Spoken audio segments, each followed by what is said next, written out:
இது எல்லாமே ஃபெய்த்தில் தான் வரக்கூடியது. ஃபெய்த் இல்லாமல் நீங்கள் you can never please God or never approach God because we are not fit to approach God. ரெண்டாவது he so mighty and big and he wants to, he loves us, he consoles us, he takes care of us.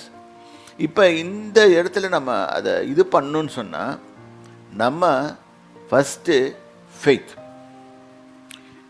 விசுவாசத்தினாலே நீதிமான் பிழைப்பான் என்று எழுதி இருக்கிறபடி. போதும், இது போதும். நீ விசுவாசிக்கிற என்ன, இயேசு எனக்காக மரித்தார், எனக்காக உயிர்த்து எழுந்தார், இப்பொழுது எனக்காக பரிந்து பேசி கொண்டிருக்கிறார். ரெண்டாவது, அவருடைய பாதையில் நான் நடந்தால் மட்டும் போதும். இதை தான் விசுவாசிக்கிறோம். ஏனென்றால் வேதத்தை சொல்லுங்க, கிரியில்லாத விசுவாசம் செத்தது.